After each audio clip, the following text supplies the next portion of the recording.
कैसे आप आज हम बायोलॉजी का एक बहुत बेहतरीन टॉपिक कोशिका के बारे में अध्ययन करेंगे। कोशिका क्या होती है? कोशिका सेल। कई लोगों को लगता है कि कोशिका पार्ट्स ऑफ बॉडी। कोशिका पार्ट्स ऑफ बॉडी नहीं है, कोशिका पार्ट्स ऑफ यूनिट है, और यूनिट उस सिस्टम को कहते हैं जो किसी काम को पूरा कर सकता है। तो देखते हैं सेल। तो आप यूनिट तो समझ गए होंगे, जो किसी कार्य को पूरा करने की क्षमता रखता है, ऐसा सिस्टम। तो सबसे पहले कोशिका सेल नंबर 1। ये तो इंग्लिश नाम है, कोशिका इंग्लिश नाम है। इसका बायोलॉजिकल नेम साइटो। इसका अध्ययन स्टडी। कोशिका का अध्ययन साइटोलॉजी। कोशिका का अध्ययन साइटोलॉजी कहलाता है। इसका खोज या जनक रॉबर्ट हुक। लेकिन मरी हुई कोशिका के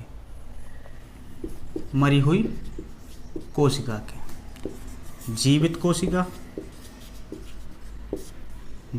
कोशिका के जो जीवित कोशिका एंटीनियन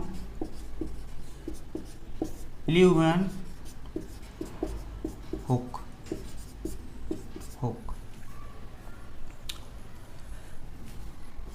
सिद्धांत, कोशिका का सिद्धांत। एलाइडेन एंड स्वान दो वैज्ञानिक थे जिन्होंने कहा कि मानव का शरीर कई कोशिकाओं से मिलकर बना है। सबसे छोटी कोशिका माइकोप्लाज्मा।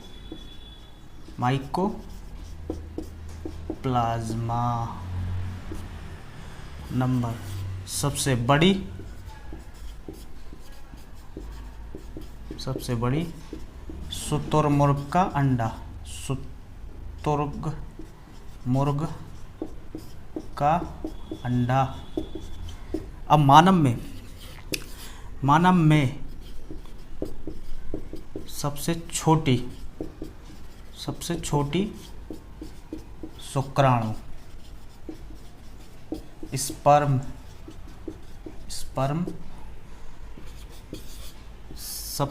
मानव में सबसे बड़ी अंडाणु ओवम। सबसे बड़ी ओवम। ऐसी कौन सी सेल है जिसमें विभाजन नहीं होता? ब्रेन। विभाजन रहित न्यूरॉन। सबसे तेज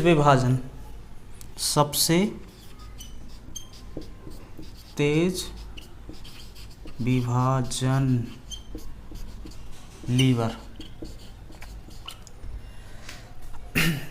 अब आपको लगता होगा कि हमारे ब्रेन में तो सेल डिवीजन नहीं होता, फिर ब्रेन ट्यूमर या ब्रेन कैंसर कैसे हो जाता? तो देखो,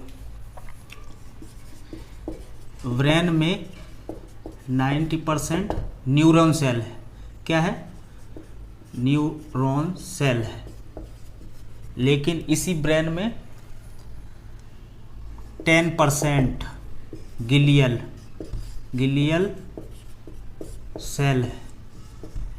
इस गिलियल सेल में सेंट्रोसोम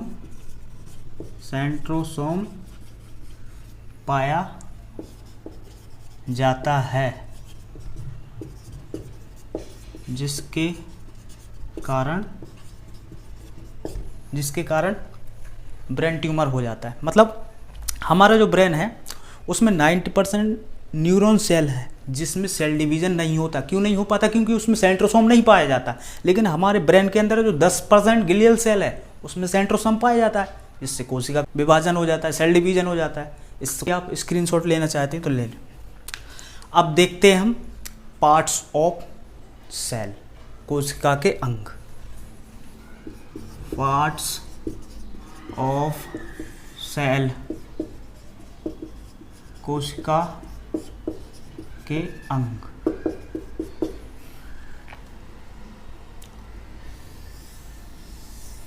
ये मान लीजिए हमारी कोशिका है, इसमें माइटोकॉन्ड्रिया होता है, इसमें गोल्गी बॉडी होती है, इसमें ईआर होता है, इसमें सेंट्रोसोम होता है, इसमें राइसोम होता है, लाइसोसोम होता है, सॉरी, इसमें लाइसोसोम होता है, इसमें न्यूक्लियस होता है, इसमें वैक्यूल्स होता है। तो हम इन सब के बारे में अब एक एक करके अध्ययन करेंगे। कोशिका के अंदर कई सारी चीज़ें होती हैं, इन सब का अध्ययन हम एक एक करके करेंगे। अब नंबर 1, कोशिका झिल्ली। कोशिका झिल्ली या सेल मेम्ब्रेन। कोशिका झिल्ली या सेल मेम्ब्रेन। देखो ये हमारी कोशिका है, कोशिका के सभी अंग इसी में पाए जाते हैं।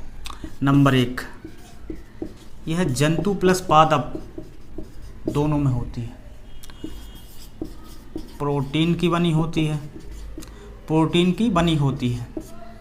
नंबर 3, कोशिका के सभी अंग इसी में पाए जाते हैं।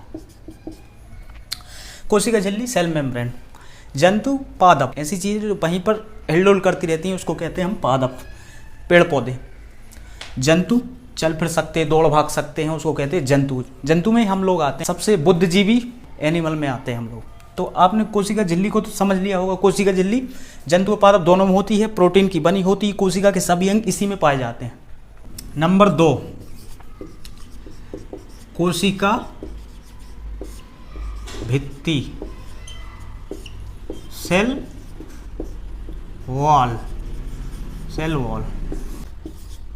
ओनली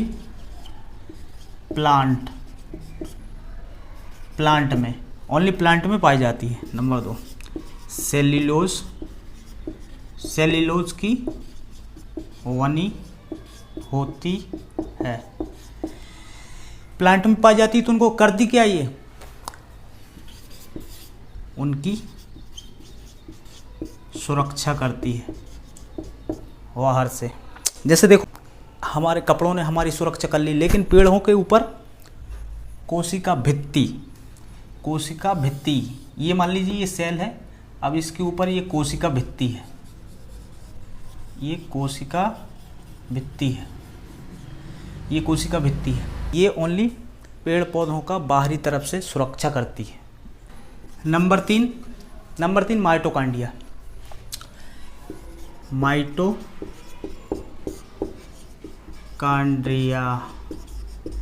इसको हिंदी में कहते हैं सूत्र कणिका।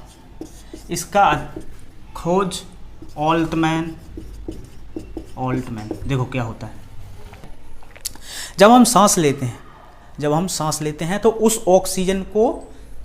ऑक्सीजन को हमारे अंदर का हीमोग्लोबिन कोशिका तक ले जाता है। कोशिका के अंदर होता है माइटोकॉन्ड्रिया के अंदर एक क्रेब्स चक्र चलता है, जो क्रेब्स चक्र उस ऑक्सीजन को 38 एटीपी में बदल देता है, जो 1 ग्लूकोज के बराबर होता है, और उस ग्लूकोज से हमें पावर या शक्ति मिलती है।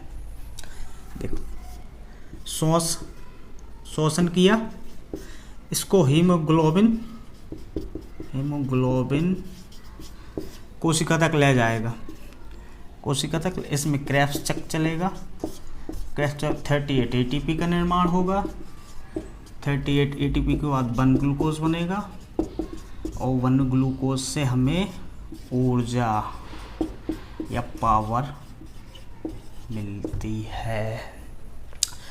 इसलिए माइटोकॉन्ड्रिया को ऊर्जा गृही या पावर हाउस कहा जाता है। ऊर्जा गृही या पावर हाउस। आ गया होगा समझ में। माइटोकॉन्ड्रिया सूत्र कणिका, इसकी खोज ऑल्टमैन ने की थी। क्या होता है देखो, जब हम सांस लेते हैं उस ऑक्सीजन को हीमोग्लोबिन कोशिका तक ले जाता है। कोशिका के अंदर माइटोकांड्रिया पाया जाता है। माइटोकांड्रिया उस ऑक्सीजन को 38 एटीपी में बदल देता है, जो एक ग्लूकोज के बराबर होता है। उस ग्लूकोज से हमें ऊर्जा या पावर मिलती है। इसलिए हम माइटोकांड्रिया को ऊर्जागृह या पावर हाउस कहते हैं। ये समझ में आ गया होगा। Number 4, Golgi body. इसकी खोज की थी कैमिलो गोल्जी ने। Camillo Golgi. गोल्जी बॉडी क्या करता है? गोल्जी बॉडी का काम होता है ऊर्जा परिवहन। जैसे आज मैं आपको पढ़ा रहा हूँ तो मुझे सबसे अधिक ऊर्जा की आवश्यकता कहाँ पे पड़ रही? जीभ के अंदर। हाथ को तो नहीं पड़ रही, ना ही पैर को पड़ रही, किसी भी चीज़ को मतलब पड़ नहीं रही। मैं काम कर रहा हूँ अपने मुंह से, तो मेरी जीभ को सबसे ज़्यादा ऊर्जा की आवश्यकता पड़ रही है। तो इसका काम होता है परिवहन का। शरीर में जहाँ सबसे ज़्यादा ऊर्जा की आवश्यकता पड़ती है, गोल्जी बॉडी समस्त शरीर से उस ऊर्जा को निकाल कर वहाँ उसको दे देता है जिसको ज़रूरत पड़ रही है। जैसे कोई व्यक्ति यहाँ से दौड़ रहा है तो सबसे ज़्यादा ज़रूरत उसको मतलब पैर को पड़ रही है तो पैर को दे देगा। अगर कोई आदमी मजदूरी कर रहा है, कोई काम कर रहा है, तो जहाँ उसको सबसे ज़्यादा मेहनत लग रही है, सबसे ज़्यादा वहाँ हो रही है, तो सबसे ज़्यादा ऊर्जा उसको वहाँ ले जाकर दे देगा। तो गोल्जी बॉडी का काम ही होता है परिवहन। जहाँ पर ऊर्जा की सबसे ज़्यादा ज़रूरत पड़ती है वहाँ उसको पहुँचाने का काम परिवहन गोल्जी बॉडी करता है। नंबर 5, रसधानी वैकुल्स। रसधानी या वैकुल्स, ये क्या होता है? इसका काम क्या होता है? देखो, मानव के अंदर 60 से 70% पानी पाया जाता है। क्या पूरा पानी पेट में पाया जाता है? अगर पेट में पाया जाता तो पेट फट जाता। मानव के अंदर 60 से 70% पानी पाया जाता है, तो कहाँ पाया जाता है? क्या पेट में पाया जा सकता है? नहीं पाया जा सकता। पेट में केवल उतना ही पाया जा सकता है 2-3 लीटर के आसपास, जितना हम पी सकते हैं, या उसमें 3-4 लीटर से इससे ज़्यादा नहीं हो सकता। लेकिन मानव के अंदर 70% पानी या 60% पानी पाया जाता है। कहाँ होता है? रसधानी वैकुल्स के अंदर। जल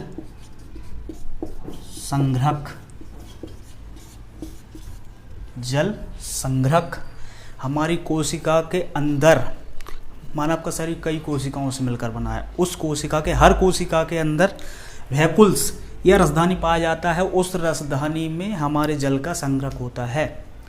हमारे मतलब मानव के जो 70% पानी है, मानव का शरीर जो 70% पानी है उसमें, वो कोशिका के अंदर वैकुल्स में उपस्थित होता है। पेट में तो खाली 2-3 लीटर होता है। अब प्लांट या पेड़ पौधों में ज़्यादा पानी एब्जॉर्ब करने की क्षमता होती है, तो उनका वैकुल्स काफ़ी बड़ा होता है। पादपों का वैकुल्स काफ़ी बड़ा होता है, एनिमल की तुलना में काफ़ी बड़ा होता है उनका वैकुल्स। नंबर 6, तारक काय या सेंट्रोसोम।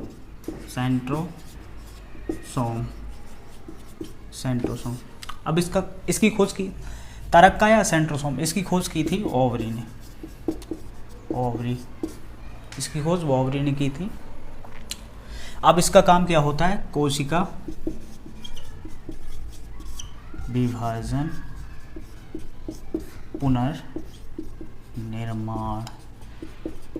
पुनर्निर्माण। आपको पता होगा सबसे तेजी से कोशिका विभाजन, सेल डिवीज़न हमारे लीवर में होता है। लीवर में सबसे तेज कोशिका विभाजन होता है। हमारे ब्रेन में कोशिका विभाजन नहीं होता। ब्रेन में कोशिका विभाजन नहीं होता। गवर्नमेंट इसलिए नहीं कहती है कि आप हेलमेट लगाइए कि आपको अच्छा लगेगा, बल्कि इसलिए कहती है क्योंकि ब्रेन में सेल डिवीज़न नहीं होता। अगर एक बार सिर पे चोट लगी तो बचने का कोई चांस नहीं है। इसलिए गवर्नमेंट कहती है आपकी सुरक्षा ही देश की सुरक्षा है। समझ रहे हैं ना आप? हेलमेट मतलब किसी फैसिलिटी को लेकर या कोई ऐसा वो नहीं है जिसको लेकर ये हेलमेट लगाने के लिए गवर्नमेंट बोलती होगी। उसका मतलब है व्यक्तियों की सुरक्षा, क्योंकि ब्रेन में सेल डिवीज़न नहीं होता। अगर एक बार चोट लग गई तो व्यक्ति के बचने का 99% ख़त्म हो जाता है, इसलिए हेलमेट लगाना चाहिए, ठीक है। लेकिन अगर ब्रेन में सेल डिवीज़न नहीं होता, तो ब्रेन कैंसर या ब्रेन ट्यूमर कैसे हो जाता है, इसको देखिए। अभी मैंने समझाया था एक बार, ये डबल समझा देता हूँ। ब्रेन में 90% क्या होता है, न्यूरॉन सेल।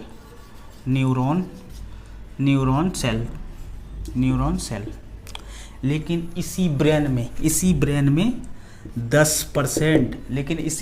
10% गिलियल सेल होता है। न्यूरॉन सेल में सेंट्रोसोम नहीं पाया जाता, इस कारण से सेल डिवीज़न नहीं होता। लेकिन गिलियल सेल जो 10% है ब्रेन के अंदर, उसमें सेंट्रोसोम पाया जाता है, जो सेल डिवीज़न कर देता है, जिससे ब्रेन ट्यूमर हो जाता है, अब आप समझ गए होंगे। नंबर 7, अंथा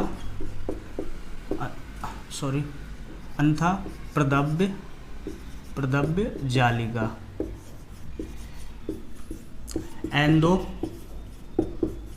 प्लाज्मिक रेटिकुलम या शॉर्ट में ER, इसको शॉर्ट में ER बोलते हैं। अब इसका क्या काम होता है, तो देखो, अंतःप्रदव्य जालिका एंडोप्लाज्मिक रेटिकुलम। अगर हम सीधे खड़े हैं, किसकी वजह से खड़े हैं, हमारे कंकाल की वजह से। अगर इस कंकाल को बाहर कर दिया तो हम कैंचुए के समान हो जाएंगे। तो हमारी प्रत्येक कोशिका या हर कोशिका के अंदर अंतःप्रदव्य जालिका पाया जाता है, जो उसे कंकाल देता है, उसको पचकने से रोकता है। हमारी कोशिका पचके नहीं, सीधी खड़ी रहे, तो ये कंकाल का काम करता है। कंकाल कोशिका को कंकाल प्रदान करता है, जिससे वो पचकती नहीं। कोशिका को आंतरिक सुरक्षा भी देता है, आंतरिक सुरक्षा भी प्रदान करता है। देखो, इसके 2 भाग हैं, अंतःप्रदव्य जालिका के 2 भाग हैं, एंडोप्लाज्मिक रेटिकुलम ER 2 भागों में बटा है।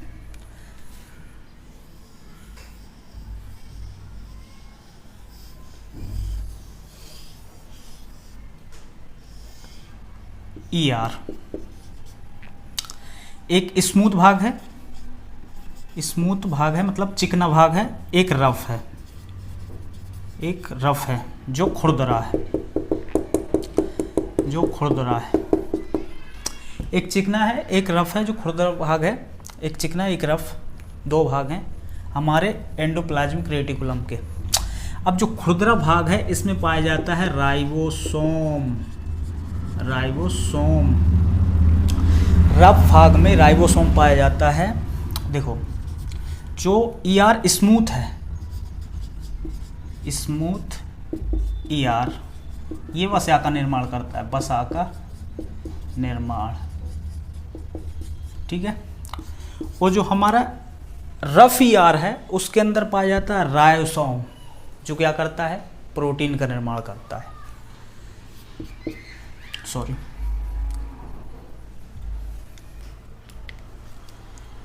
रफ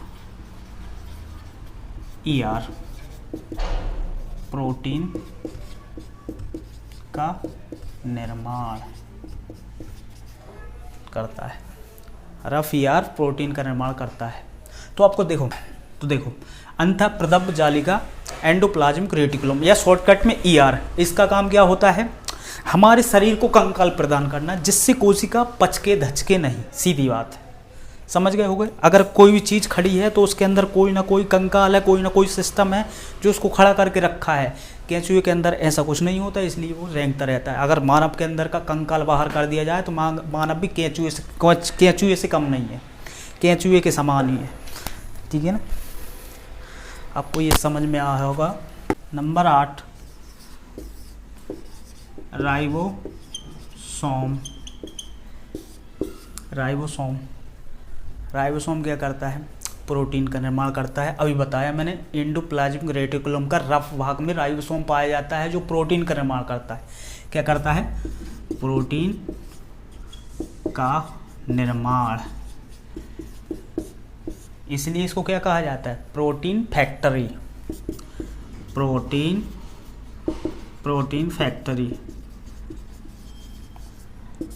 फैक्ट्री कहा जाता है। लेकिन राइबोसोम भी 2 टाइप का होता है, आपको पता होगा, 70S और 80S। 80S।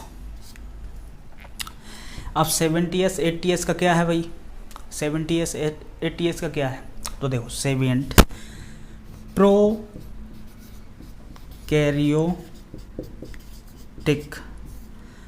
प्रोकैरियोटिक सेल में पाया जाता है और ये यूकैरियोटिक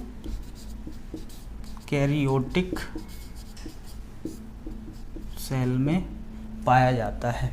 तो अब आप कहेंगे प्रोकैरियोटिक सेल और यूकैरियोटिक सेल क्या है? सेल काफ़ी बड़ा चैप्टर है, इसको अलग से पढ़ेंगे। खाली अभी इतना समझिए, ऐसी कोशिका जिसको देखने के लिए माइक्रोस्कोप की आवश्यकता पड़ती है उसको प्रोकैरियोटिक सेल कहते हैं, और जिसको माइक्रोस्कोप की आवश्यकता नहीं पड़ती, नॉर्मल देख लिया जा सकता है, उसको कहते हैं यूकैरियोटिक। और 9, केंद्रक या न्यूक्लियस।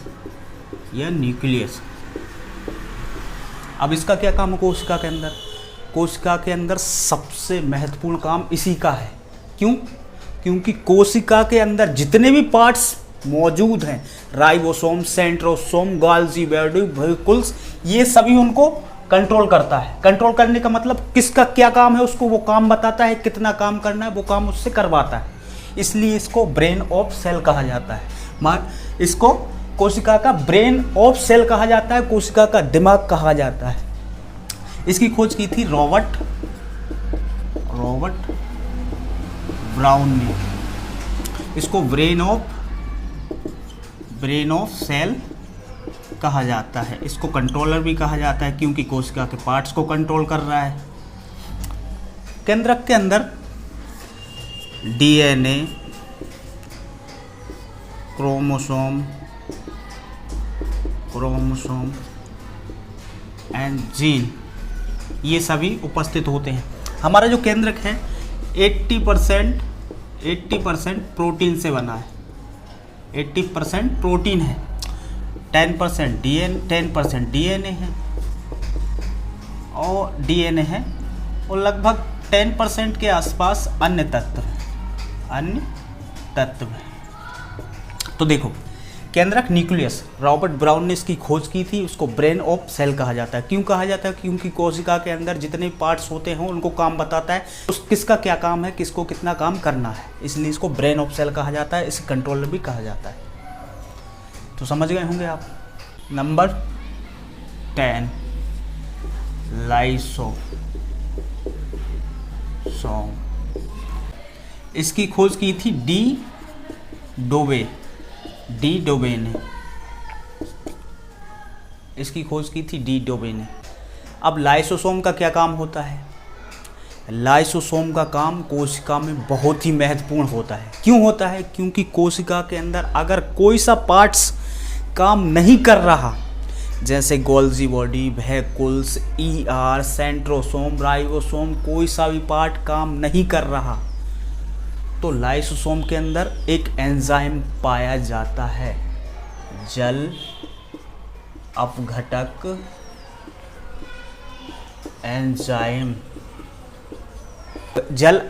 एंजाइम। जब कोई सा भी पार्ट, जैसे मान लीजिए सेंट्रोसोम का काम क्या है? सेल डिवीज़न, या राइबोसोम का काम क्या है? प्रोटीन निर्माण। अगर वो अपना काम नहीं कर रहे होते हैं तो लाइसोसोम जल अपघटन एंजाइम छोड़ देता है, जिससे जो पार्ट्स काम नहीं कर रहा वो मर जाता है। और उसको ऐसा करने के लिए कौन कहता है? न्यूक्लियस। इसको ऐसा करने के लिए न्यूक्लियस कहता है, क्योंकि न्यूक्लियस ही सारे पार्ट्स को कंट्रोल कर रहा है। न्यूक्लियस कहेगा लाइसोसोम से, सेंट्रोसोम अपना काम नहीं कर रहा, लाइसोसोम जल अपघटक एंजाइम छोड़ देगा और सेंट्रोसोम कहानी खत्म हो जाएगी। इसका यही काम होता है। मतलब ये कोशिकीय पाचन करता है, कोशिकीय पाचन। जो भी चीज़ मर जाती है उसको पचा देता है। मतलब कोशिका के अंदर, जैसे हमारी ये कोशिका है, अगर मान लीजिए कोशिका के अंदर वैकुल्स या रसधानी या ER कोई सा भी पार्ट्स मर गया तो इसको पचा के साफ कर देता है। ये सफाई का भी काम करता है, इसलिए इसे सफाई करता भी कहा जाता है। ये सफाई करता है। अब इसको आत्महत्या की थैली भी कहा जाता है। आत्महत्या की थैली क्यों कहा जाता है? क्योंकि जब कोशिका के अंदर सभी parts, ribosome, centrosome, Golgi body, vacuoles सभी काम करना बंद कर देते हैं, कह देते हैं हम नहीं करेंगे। जैसे किसी कंपनी में लोग कह नहीं देते हम काम नहीं करेंगे, जो करना है कर लीजिए। तो लाइसोसोम क्या करता है उस कंडीशन में? जब ribosome, centrosome, Golgi body, vacuoles, ER ये सभी काम करना बंद कर देते हैं तो ये अपने आप को फाड़ देता है। और फाड़ देता है तो जितने भी पार्ट्स हैं जो कह रहे थे हम काम नहीं करेंगे, सारे मर जाते हैं। इसलिए इसको आत्महत्या की थैली कहा जाता है। सुसाइड बैग या आत्महत्या की थैली। आत्महत्या की थैली। लेकिन हमारा जो ब्लड का RBC है, RBC में लाइसोसोम नहीं पाया जाता और RBC का जीवन काल होता है 120 दिन। जब वो RBC मर जाएगा तो उसको पाचन कौन करेगा? उसका पाचन कौन करेगा? अगर मान लीजिए यहाँ पे हमारा ब्लड है जिसमें RBC है, जिसका जीवन काल 120 दिन है, अगर वह मर गया तो उसका पाचन कौन करेगा? क्योंकि RBC में तो लाइसोसोम पाया ही नहीं जाता। तो हमारा उस कंडीशन में RBC प्लीहा में जाता है। RBC प्लीहा में जाता है, यहाँ पे होता है, प्लीहा में जाता है, वहाँ पे जाके उसका पाचन होता है। लाइसोसोम उसका पाचन नहीं करता। हमारे ब्लड का जो RBC है उसका पाचन लाइसोसोम नहीं करता, उसका पाचन प्लीहा द्वारा होता है। इस बात को ध्यान रखना। RBC में लाइसोसोम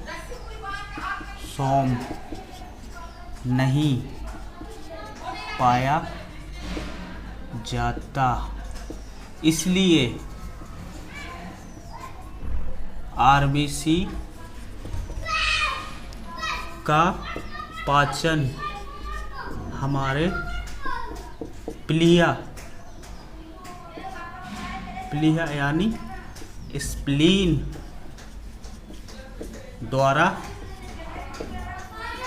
किया जाता है। इसीलिए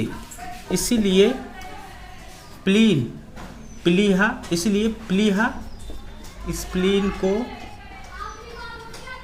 RBC की कब्र कहा जाता है।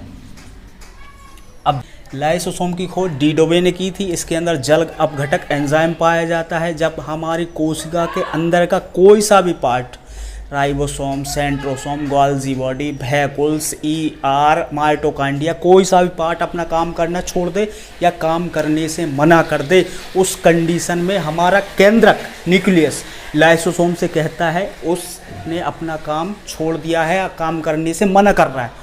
तो लाइसोसोम क्या करेगा?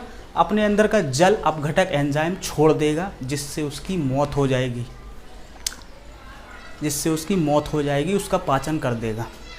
यही काम होता है हमारे लाइसोसोम का। लेकिन कोशिका के अंदर लाइसोसोम होना बहुत ज़रूरी है। क्यों ज़रूरी है?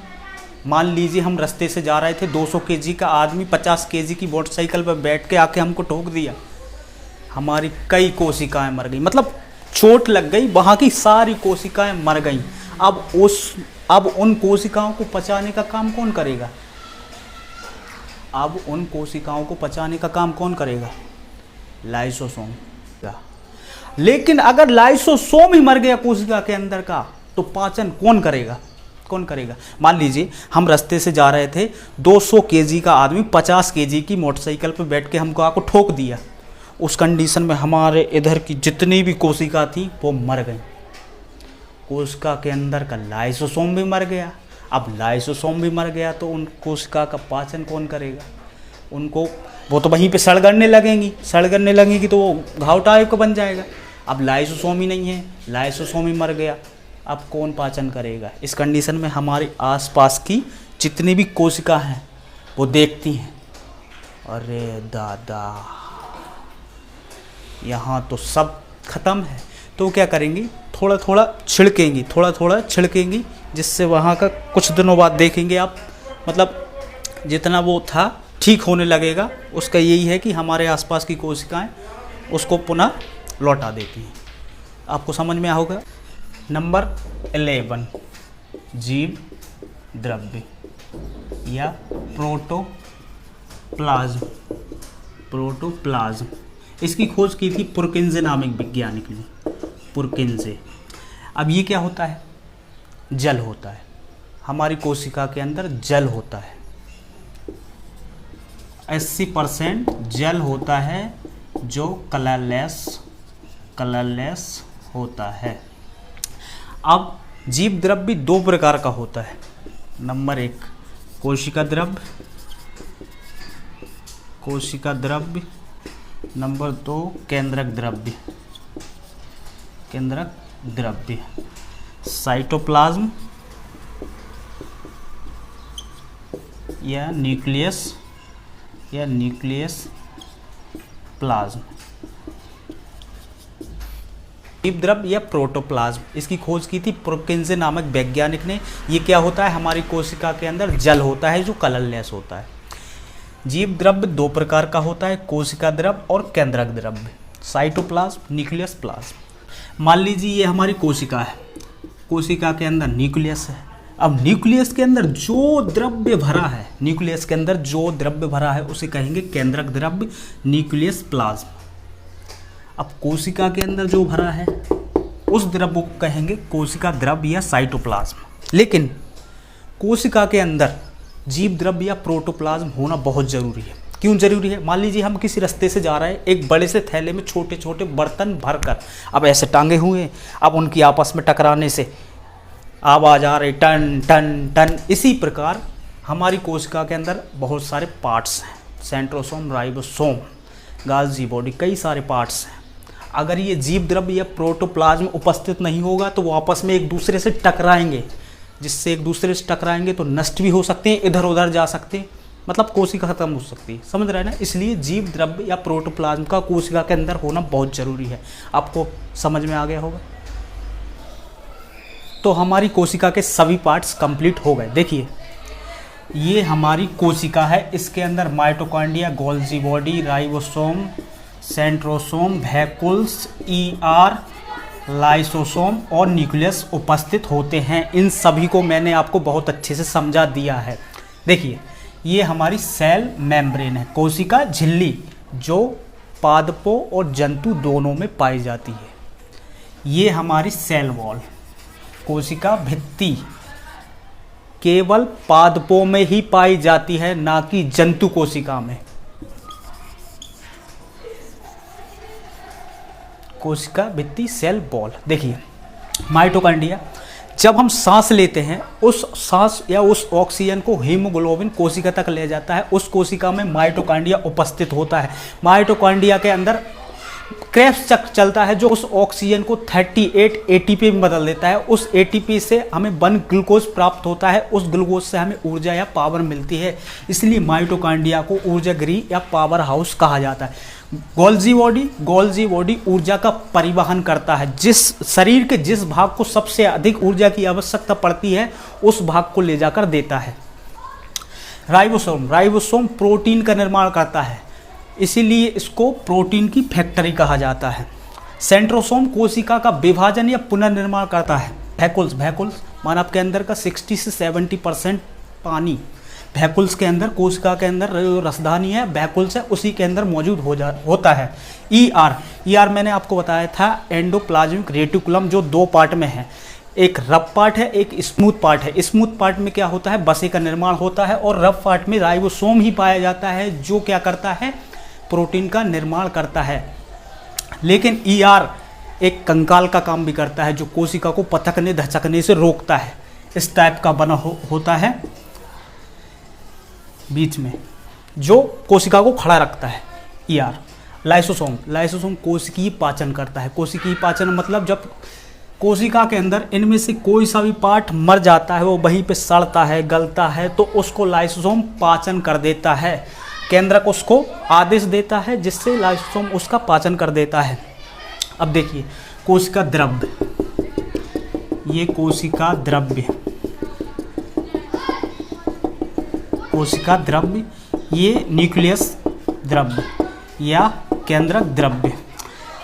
कोशिका द्रव्य और केंद्रक द्रव्य ये क्या करता है, हमारे कोशिका का जल है जो कलरलेस है, ये क्या करता है, कोशिका के जितने भी ये पार्ट्स हैं, अगर ये कोशिका द्रव्य या केंद्रक द्रव्य नहीं होता तो ये आपस में टकरा जाते, इसके आपस में टकराने से आवाज़ आती, ये होता है, या फिर मतलब मान को चलो एक दूसरे टकरा कर नष्ट हो जाते। इसलिए कोशिका द्रव्य या केंद्रक द्रव्य दोनों का होना बहुत ज़रूरी है।